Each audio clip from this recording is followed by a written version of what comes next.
Let's record onto this computer. Right. So I'm guessing I'm going to keep people unmuted unless there's a lot of noise. I'm guessing we have so many people because I was talking about discussing the idea of having the listening to the Megillah, fulfilling the mitzvah of listening to the Megillah on Zoom. So I'm going to get to that in a minute. I'm going to keep you holding on, keep you waiting, teasing you just a little bit longer. A couple of things I want to say first. I was talking in shul about reading the whole of Tehillim on Thursday, and I said it's a good and ifla. But I don't want to put a dampener on what I said and put people off reading Tehillim. But I just looked at it properly, and it's not just the reading of Tehillim. It is and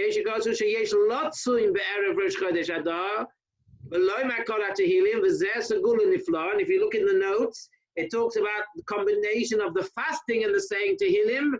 That is what causes such a great benefit for one's soul, tikkun haneshama, and so on and so forth. So it's not just the saying Tehillim, it is the fasting. I'm not advocating people fasting, especially now people need to keep their bodies as healthy as possible to avoid getting any kinds of infections that we live in. So, but still doing the Tehillim must still be a wonderful thing, but it was mainly the fasting with the Tehillim that was so special. So I want to share a thought at the beginning, and I want to come back to this thought in Mitzvah Hashem at the end of the Shir and tie it into how I want to finish the Shir in Mitzvah Hashem, if all goes according to plan.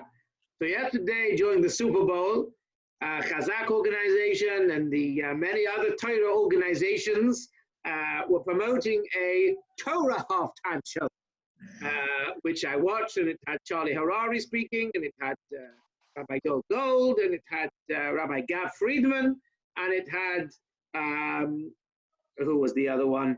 I can't think off the top of my head. So they had a Torah halftime show. And of course, the themes of the Torah, the themes of the things they were saying were all football-themed Dvar Torahs. And one of them that I want to share with you is as follows.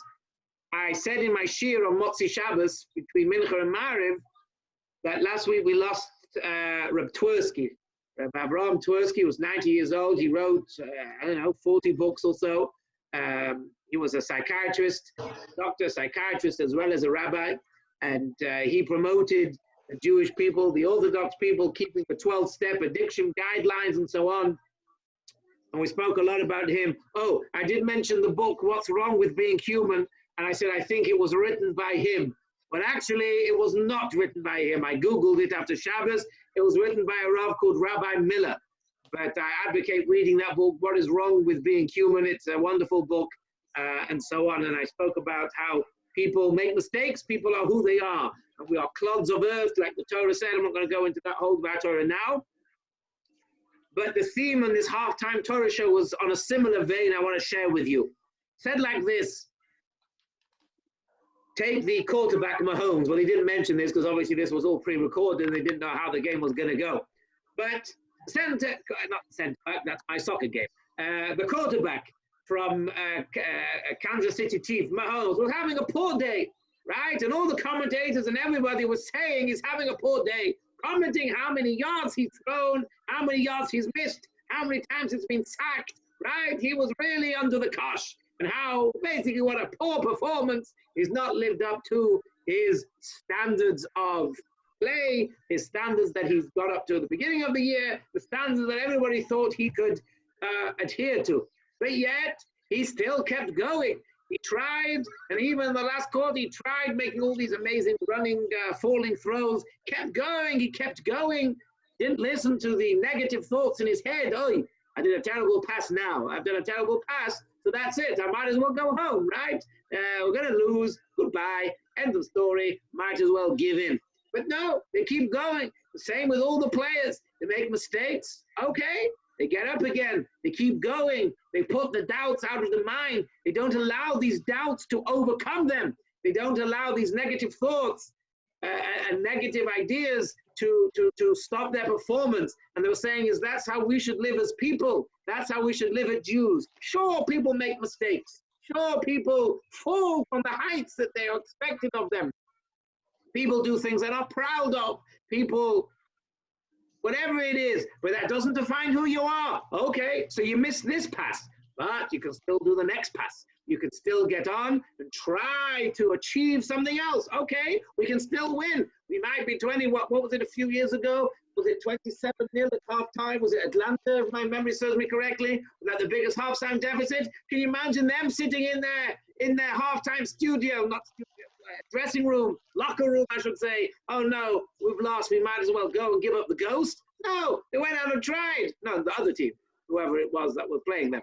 And the other team won. And therefore, hope is never lost. We keep going, keep trying, and doing our best. That was one of the themes of this Dvar Torah, and I want to start with that, and then I want to finish with it in Mitzvah Hashem at the end of the Dvar Torah when I link it in to what I want to speak about. Right, so I will keep you guessing no longer. I have teased you over the last few days about this idea of saying or fulfilling our mitzvah of hearing the Megillah on Zoom, and I want to discuss that a little bit tonight. And I also want to discuss why is there a difference what we do in the shul by hearing davening on Zoom and answering Amen on davening and answering Yehi Shmei Rabbah on these other things on Zoom versus the Megillah. Why is there a difference? So let's try and get straight into it. So where does this all come from? So there's a few things that we should get into. I'm going to try not to get too technical. I'm going to try and not to get too bogged down in some of these ideas, but let's see what we can do. Okay, so I'm sharing my screen. Nice picture of Harriet on my screen from my Facebook. Okay. Oh, I see it's crashed, has it, in my Facebook? No, it's still working. Good. Harriet's talking. Her lips are moving. Right, great. Okay, so let's see here. Right. Let's hear a few things. Where's Alexandria Shel Mitzrayim? Which one is this? Hold on. This big temple in Alexandria in Mitzrayim. Here we go. Sukkah 38b. Let's click on this. And we should have it here. No, that's the wrong one. 51. Here we go. So follow my cursor. Tonu Rabbanon. No, that's not. There it is. So halfway down the middle, we've had like this. Tanya, Rabbi Shua Huda Aimer.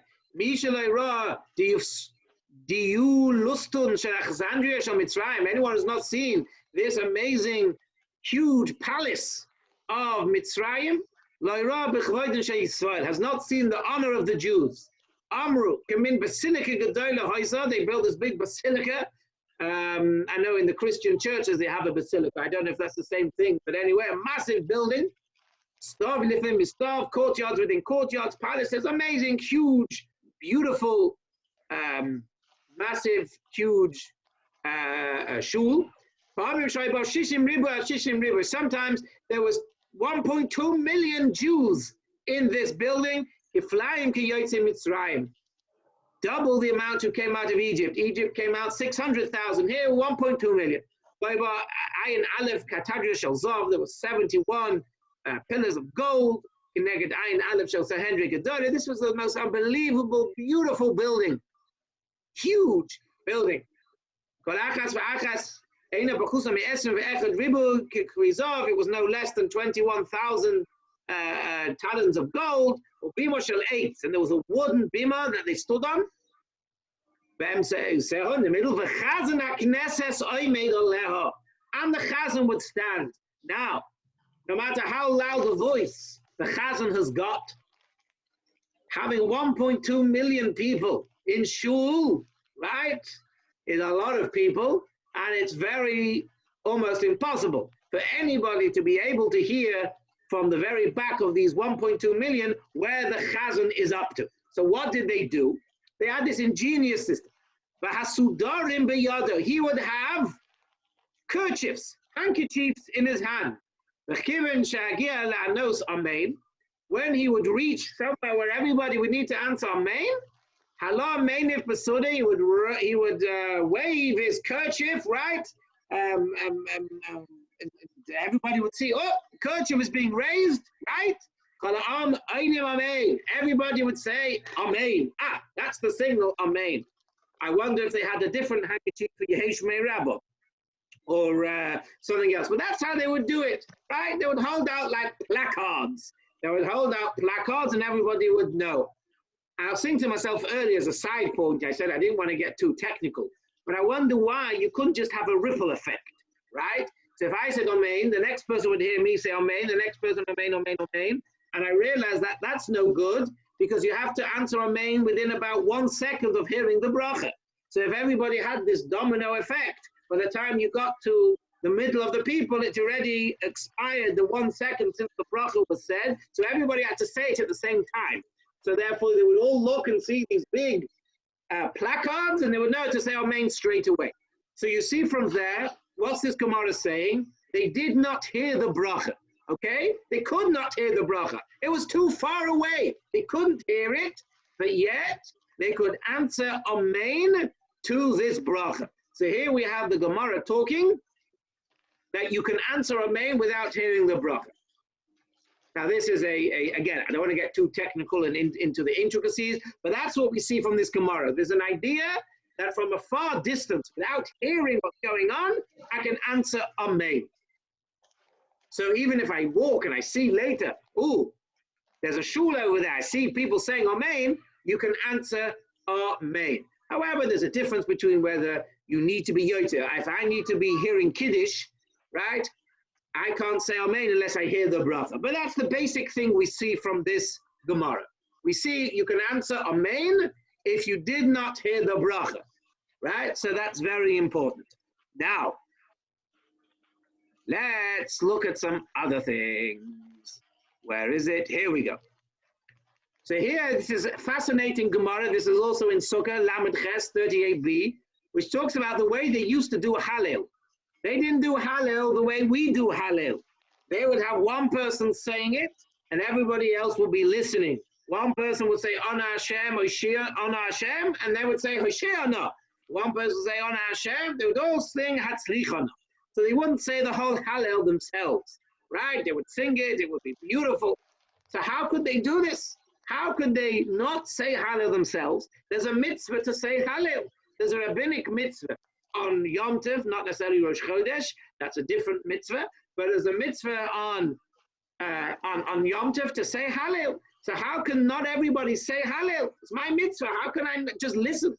Says the Gemara, we prove from here, Lo shomea ka'one, that somebody who hears, somebody who listens to somebody else saying something, ka'one, it is like you have answered it. So by you listening to my shir tonight, it's as if you have said the shir.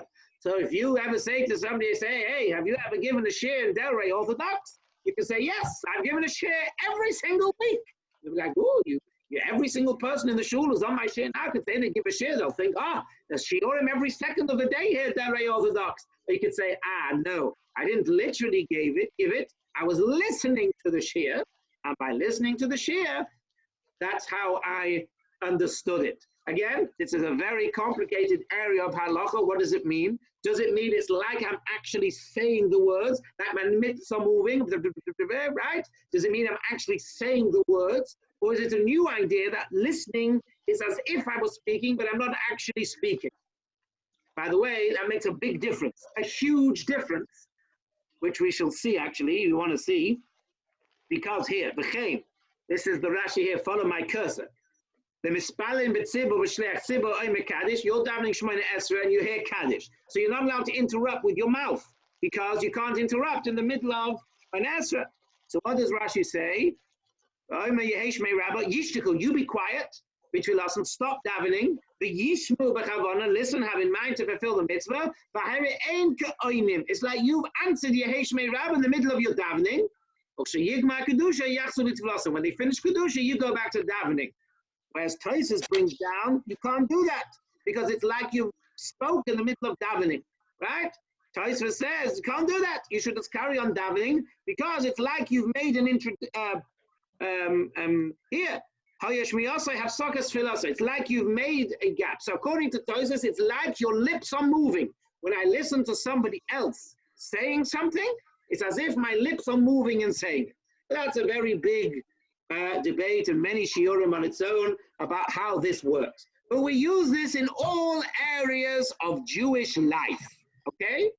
Most people on Friday night, there's a mitzvah in our Torah to say Kiddush, right? But how many of you have every single person in the house over 13 say Kiddush? What usually happens, right? One person, usually the man of the house, will say the Kiddush on behalf of everybody, right? That's how most people probably fulfill that mitzvah. Am I right? People nodding, right? That's how we fulfill the mitzvah of Kiddush, right? The same with Kriyas HaTorah on Shabbos. We don't have everybody laning, right? It's hard enough getting people to lane in the first place. Imagine if everybody had to lane. We say, right, we're going to give everybody a Sefer Torah. Here you go. And now you're going to lane the whole set. Can you imagine? We'll be there all day, right? So we have this idea. One person says it on behalf of everybody else. Everyone else is listening, and you can fulfill the mitzvah. That's why we have Chazoras Hashatz, the repetition of Shemona Esrei.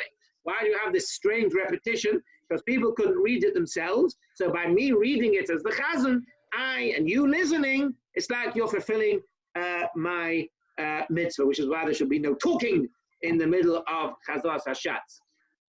And the same with the Megillah. The Megillah, we don't all read the Megillah, right? One person reads the Megillah, and everybody else is listening. And if you're listening, it's like you are saying it. So this is a very big area in halacha, that by listening, by trying to hear the words and understand them, you can fulfill the mitzvah.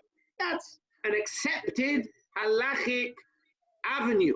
Nobody argues with that. It comes from the Gemara. We argue how it works. What are the parameters? What are the mechanics of it? But that is a standard accepted halachic position that if we listen to something, we hear somebody else making a bracha, we can fulfill that bracha. So we see again that you can have people listening and other people talking, and then you can fulfill your mitzvah.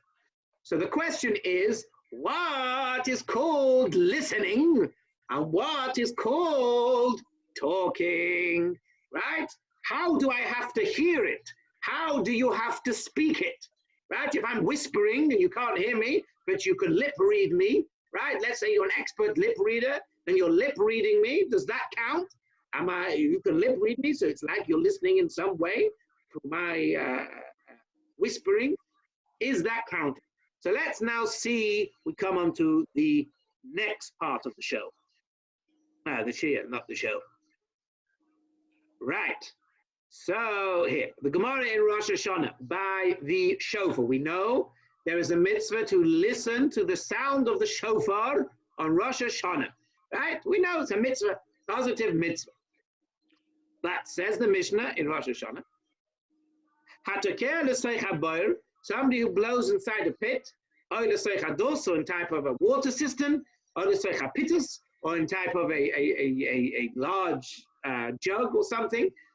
Im kol shofar yatsa, shama, if he heard the voice of the actual shofar, yatsa, he's fulfilled his mitzvah. By the way, we're talking about the person themselves, the person who's blowing it. Even the person blowing it doesn't necessarily hear properly. V'im koil havara shama, if he heard the voice of an echo, la yatsa, he has not fulfilled his mitzvah because you're not hearing the shofar. You are hearing the echo of a shofar. It's not really the shofar you are hearing. You are hearing a distorted sound. Torah says you've got to hear the sound of the shofar, not the sound of a shofar and an echo. And similarly, somebody who was walking around the back of the Beis HaKnesses, right? Let's say our shul, you were walking to the medical center next door, or you're walking down from Glicks, or your house was next to shul, so I don't have to get out of bed because I can hear everything. But Shama Kol Shofar, I heard the shofar, and here's the important bit. We're in the Gemara in Rosh Hashanah, and the Gemara mentions I Kail Megillah. So the Mishnah is clearly equating the laws of hearing the shofar to the laws of hearing the Megillah. Even though they are different, we'll discuss that in a minute. It's important to point out that the Mishnah clearly equates the Shama Kol Shofar I Kol Megillah. You heard either the shofar or the Megillah. In Kibbutz Liba Yotza, if you, oh yes, let me be Yotza the mitzvah, and you heard it properly, Yotza, Vim Lav Lo Yotza. But if you didn't have in mind to fulfill the mitzvah, you are not Yotza. So we see quite clearly that you have to hear the direct sound of the shofar and the Megillah. Now it's important to see this Gemara that compares Megillah to shofar, because we would have thought there's a big difference between hearing the shofar and hearing the Megillah. Why? Hearing the shofar is a biblical commandment. The Torah says, Yom Teruah Yeh Lachem. You've got to have a day of shofar blowing notes. Rosh Hashanah, there's a mitzvah in our Torah to hear the shofar. So you would have thought a biblical mitzvah is a higher category, a higher level, whereas the Megillah is not a biblical mitzvah. It's not written in the Torah. The whole story of the Megillah only happened in the destruction of the first Beis HaMikdash, right? So that's like nearly 1,000 years after the Torah was given. It's a rabbinic mitzvah. So you might have thought a rabbinic mitzvah is less of a level, it's less of a status, it's less important, if we can say that, than the shofar. And we might have thought the rules that apply for shofar don't apply for the Megillah. But we see clearly from that shofar and Megillah travel together. What the rules are for shofar are the rules for the Megillah. So before we digress and we get into some of the practicalities of this, we see already from here a difference between what we do on the Zoom Shachris and the Zoom Mincha to what we're doing for the Megillah. Okay? When we are listening every day on Zoom and we hear Amen, we answer Amen, that is like the kerchiefs being waved in that massive palace in Alexandria. You don't necessarily need to hear it, because if I just waved my flags at you and you were standing miles away and you saw my flags, you could answer Amen, right? That's what the Gemara said. So Zoom is no worse than waving flags, right? Alexandria, Mitzrayim, there was 1.2 million. They couldn't hear it. They had no chance of hearing it. So the same is with Zoom. So when it comes to Shachris and saying Yehesh Me Rabbah and to say other Amens, you see that there's a very big precedent for answering Amen even if you don't hear the bracha. So even if we're going to say that Zoom and microphones and telephones are not considered real hearing, real voice, which we'll come on to soon, you don't need real voice. You don't need the real voice for answering Amen. You don't need the real voice for answering Yehesh Me Rabbah. You don't need the real voice to be yotze the mitzvah of davening with a minyan. You just need to be aware of it, it seems. Okay? I don't want to get too technical, but I just wanted to point out that's where the difference comes. Whereas the Megillah and shofar, of course, shofar you can't do down Zoom because it's Rosh Hashanah, it's a Yom Tov, you can't have electronics, and so on and so forth. We see when it comes to the Megillah, you have to hear it. You can't hear an echo, you have to hear the Megillah. So that's where we come into this idea. When I'm listening, and Moshe Feinstein and the others debate the telephone, right? They debate when I hear the telephone. If I'm listening to the Megillah down the telephone, what am I hearing? Am I hearing your voice or am I hearing an echo? And I think the most obvious way of explaining it is it can't be my voice, because I could be talking to somebody in Australia. And somebody in Australia is what, 8, 12, 15,000 miles away, whatever it is. There's no way they were hearing my voice. They were hearing an electronic, whatever you want to understand it. I know we have some scientists on the call and so on, but we hear some sort of electronic, the voice is somehow changed into some sort of an electronic signal, and the electronic signal is then converted back on the other end into a voice. So the question is, how do we view this in a halachic point of view? Do we view it as my voice, and therefore you've heard my voice? Or do we view it as I am just a figment of technology, right? I'm not real. What you see on the screen is like a picture of me. It's not really me. I'm not really in the screen. I'm not really there talking to you. You are seeing a picture. You're seeing I don't know, a holistic, whatever the words are you want to use. You're not really seeing me, right? And if I said something that I didn't like, I could say it wasn't really me. It was the guy in this computer screen, right? It wasn't me. I never said that. It was the computer guy. But you get the idea. That's how we want to rationalize this idea of telephones. Zoom is going to be a little bit different because it's a less stage. It's a stage worse. So that's the question. And that is discussed by many, many of the, I'm going to call them modern halachic poskim, halachic decision makers, because it's very important to realize. And I said this, I may have been saying this to Arthur today. I give the example of the American Constitution. You can't do anything in American law without it fitting into the Constitution, right? We have now very topical, the impeachment starting, I think it's tomorrow, of President Trump. So there's a whole debate.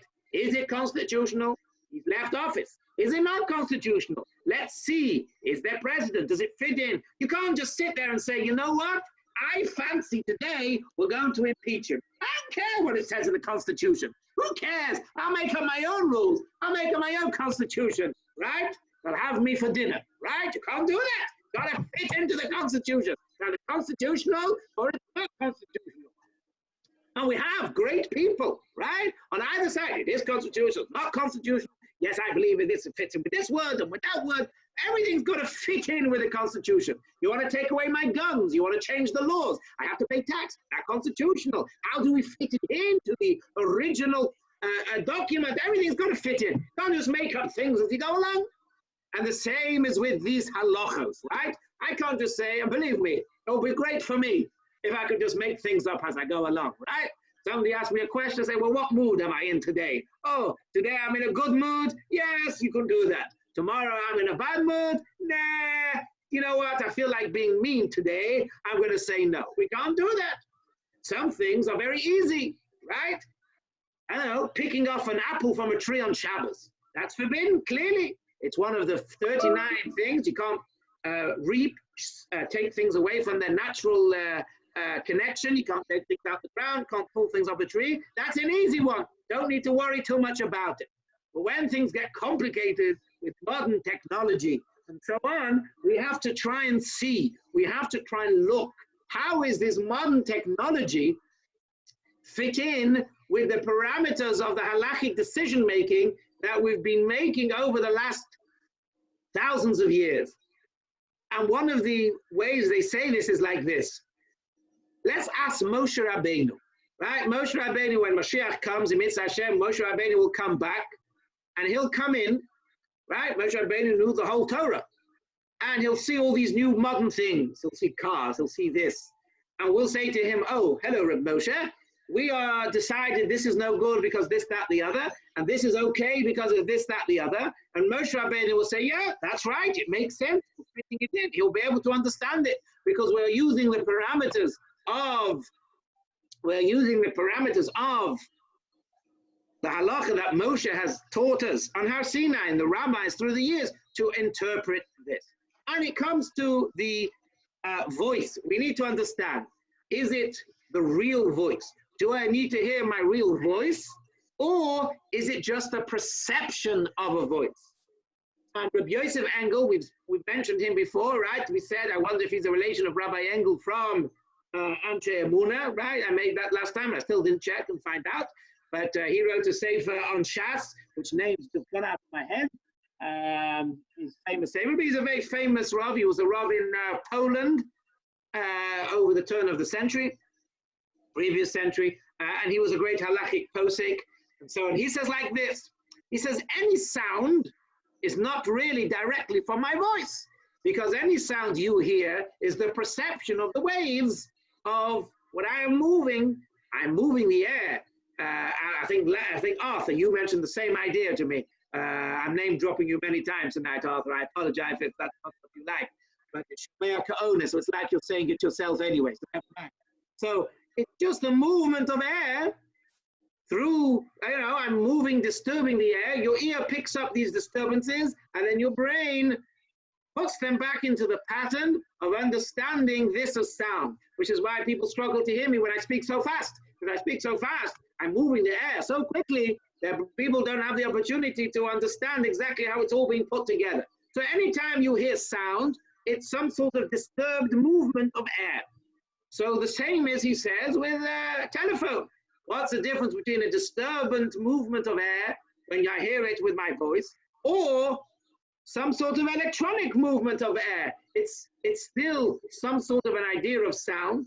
And when we perceive it, when you're listening on the telephone, you perceive that person as me. If I were to speak to you on the telephone, assuming there was good connection, of course, you would be able to tell it was me, right? If Mary would speak to, well, I don't know Mary's voice, but let's say Arthur would speak to me on the telephone, I would be able to recognize, oh, hello, Arthur, that's you. I recognize your voice, right? If I spoke to Sandy on the phone, I could say, hello, it's me. Sandy would say, oh, yes, me. I know me. That's the rabbi. And if David phoned Sandy and said, hello, it's me, he would also know, oh, yeah, that me is David, because he recognizes the voice, even though it's on telephone, but yet it still comes over like that person's voice. It's still a perception of the voice. And therefore, because I'm perceiving the voice as being my voice, you're hearing the sheer my voice, right? You're hearing it.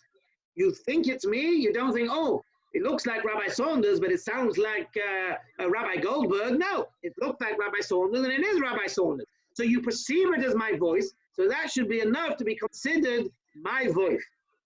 So there are people who want to say that it's Rabbi Yosef Engel. He's the one who allows telephones and so on to be used for hearing the Megillah because it's the perception of sound. However, and this is where we get into to some of the modern day. I could have listed you. I did look up some of them and so on. There are many, many, many contemporary poskim who say no and say that it's not the voice. Even a microphone is still not the voice. When it says that you have to hear the shofar, like we said, and the Megillah, it said you've got to hear it directly. And what I didn't show you at the side there, Rashi said with the shofar, can I bring it back up? Because it could be important to see. Oh no, I didn't have Rashi on this one. Okay, Rashi says, Imhu shoif imhu havara v'dava acher lo yotza. Rashi says, if you hear a mixture of both, if I hear a bit of the echo and I hear a bit of the shofar, so it's like a mixture, Rashi says you don't fulfill your mitzvah. You've got to hear completely the voice of the shofar. No echo in it whatsoever. So you see from there that even a microphone, right, where maybe people certainly next to the microphone could probably perceive the person's voice, right? But the fact is, it's the microphone and the person themselves joining together. And there are a lot of people who say that that is not acceptable. Rav Moshe Feinstein, we all know the famous Rav Moshe Feinstein, he wrote a tshuva about it. I was able to find it online. He goes through, they're talking about a telephone. His first time he discusses it is actually, can you do the mitzvah of Havdalah on a telephone? Right? Let's say somebody's in hospital. The case he was asked, so somebody was in hospital. It was a woman in hospital. She was lying in hospital. She had no grape juice, no nothing else. Could she phone her husband and listen to Havdalah down the phone? Would you fulfill your mitzvah of listening to Havdalah down the phone? So again, he goes through these things, right? Is it hearing the voice? Do Havdalah, do you have to hear it? Is Havdalah in the mind? Because Havdalah says Vadas, right? And again, I don't want to get too technical and too bogged down. But he says at the end that he thinks mistaber, it's logical to assume after what we've said, that hearing a sound on a telephone is a direct sound and you can fulfill your mitzvah.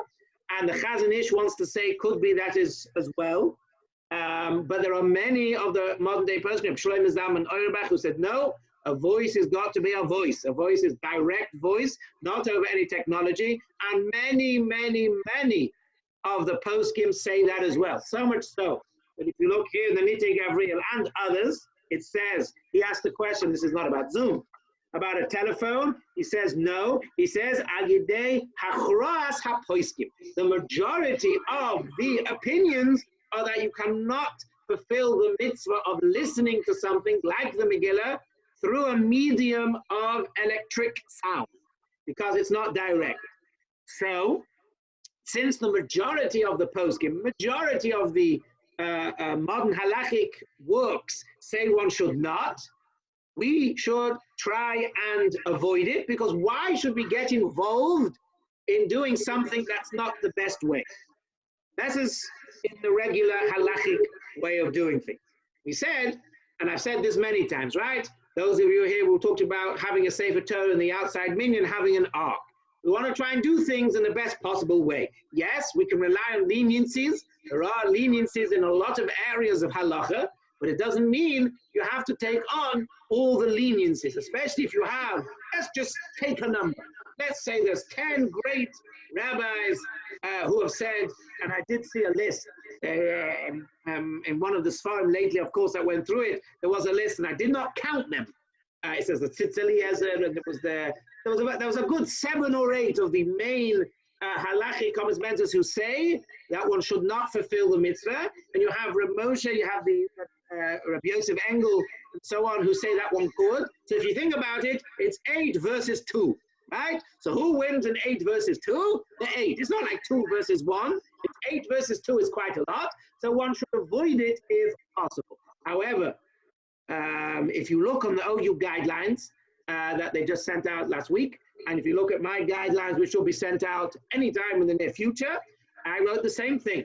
That when people have no other choice, you can rely on the leniencies. You can rely on the leniencies to hear the Megillah on a telephone or something like this. Because you don't have a choice. If a person, let's say, is in quarantine, if a person is not willing to go out for justifiable reasons at the moment, then I don't want to use the word it's better than nothing, because better than nothing sounds like, well, it's really a waste of time, and it's better than nothing, right? If I'm not going to do it anyway, I might as well try this hocus pocus. It is better than nothing, because you have some people who say it works, and it is really the mitzvah. You can't say it's better than nothing, but you can rely on these lenient opinions in times like this. However, and I said this on Shabbos, and I said this in meetings, and I've said this to many people. There are many of us who are going to shul, and many of us who are coming to an outside minyan, and we should do things to go and hear the Megillah in a live way. In fact, in the OU guidelines, can I get it up here? Let me see. Let's see if I can get it. Where would it be? OU Purim guidelines. Guidelines. Let's see what comes up. Orthodox regarding coronavirus. Okay, let's see what this says. Okay, yes, this looks like what I read the other day. Right. Megillah readings. Shuls should continue to conduct public davenings, Megillah readings with only one prop. Right, okay. Yeah, we have all of that. Where is it? Here. Those who are not currently ill but are not attending a public reading because they are deemed high risk should reach out to their rabbi and community to help arrange a private Megillah reading. Those who are ill or have had serious exposure and must remain in isolation must not come to shul. But to fulfill the mitzvah, they should have a kosher handwritten Megillah in hand from which they read audibly, either on their own or assisted by reading heard electronically. And I said to shul tonight, we should start a mitzvah bank in shul. There are many people who have a kosher Megillah that may want to come to shul. They should lend their Megillah to people who are at home on Zoom. So when you're sitting at home on Zoom, you can read from the kosher Megillah, and then you hear me reading it on Zoom, and then you say the words with me on Zoom, live with your Megillah, and it's like you've read it yourself. But listen to the language it uses. There is, however, a minority opinion that does allow for this, provided that the reading is live and not pre-recording, following this halachic principle that we may rely upon minority opinions under extenuating circumstances. But no better option exists. This minority opinion can be relied upon. That's why I wanted to say, oh, did I not share my screen with that? Oh, I thought I'd shared my screen with that. Did that not come on? No? You didn't see it? Oh, so how come that didn't come? Let's try again. Ah, do you see the guidelines on the screen now? No, don't see the guidelines on the screen? Yeah. Oh, now you see it. Okay, I thought I had it before. So here's what I was reading from the thing. Those who are ill or had serious exposure here must remain in isolation. So it says they should have a kosher handwritten Megillah in hand from which they read audibly, either on their own or assisted by reading heard electronically. There is, however, a minority opinion that does allow for this, provided that the reading is live and not pre-recording. Following this halachic principle that we may rely upon minority opinions under extenuating circumstances, when no better option exists, this minority opinion could be relied upon, which is, like I said, I don't want to say it's better than nothing. Better than nothing implies it's not really good at all. Better than nothing. No, there are opinions that say it can't rely upon, but these are minority opinions, and usually when there's only a minority opinion, we don't like to rely on it, which is why, for instance, there is one minority opinion, I don't want to go into this, who says that people privately at home can say Kaddish if they're listening to a minyan. One Rabbi Zevi Saunders who says that. The majority of the Rabbonim say no, right? Not going into the minutiae of that. That's why most shuls don't allow it. Because yes, there's one opinion, but we don't usually go around taking single opinions against the majority consensus opinion. I will say a couple of things. It's getting late, 8:13, and I did say at the beginning I want to finish off with the Super Bowl story. But Zoom, according to some people, might be worse because Zoom has a delay. Because the internet has a delay. I don't know, maybe David can tell you exactly how many seconds delay. I was thinking of maybe conducting an experiment of synchronizing watches to certain website and seeing exactly what time it is when I say it, when you hear it, and whatever. But I think it's acknowledged that Zoom is a few seconds behind. When you hear it, it's already a few seconds or nanoseconds or whatever you want to say after I enunciated it. Whereas apparently a telephone is quicker than Zoom. Okay, again, it's getting beyond my comfort zone, and people like David perhaps are much more qualified to discuss that. But these are reasons why, again, you're not really hearing it live. You're hearing it on a slight delay. And of course, if you get bad connection from your Zoom, right? If you get bad connection, then you're stuck because you've missed half of it or comes crowded, or sometimes on a phone, when I phone Israel, I do hear an echo on the line, right? You hear an echo on the line. We always make a joke, oh, the FBI are listening into our conversations. They've just opened the lines. But, you know, so there are these concerns. So those of you who can and feel comfortable, whatever, that's why I've been saying and trying to provide options. We have outside, those want to feel comfortable outside and so on, is to be able to fulfill the mitzvah in the best possible way. And again, I'm going to finish off, like I said, with this Super Bowl story. Because people say, oh, well, do things in the best way. Well, I can't do everything in the best way. And that's true. But that doesn't mean when one can try to do things, a halacha or a mitzvah, in a better way than one could, one shouldn't try and do it. Back to the Super Bowl idea, right? Mahomes, or whatever his name was.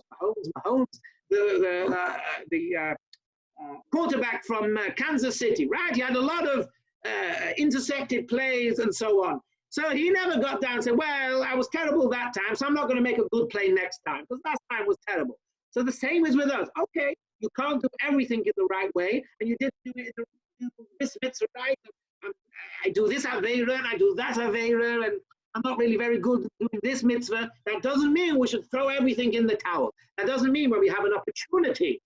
Oh, okay, hearing the Megillah in the best possible way, yeah, I can buy that, but that's how we should view it. Just because we're not consistent across the whole Torah with doing things in a certain way, doesn't mean that in this instance, we shouldn't try doing it again. So hopefully, I try to avoid getting too bogged down in the technical minutiae of some of these things, but hopefully I've given enough of an understanding as to some of the rationales and halachic basis for why yes or not yes, and more importantly, why there's a difference between hearing the Megillah and the davening that we do every day. So hopefully that is something that came across well. So let me stop.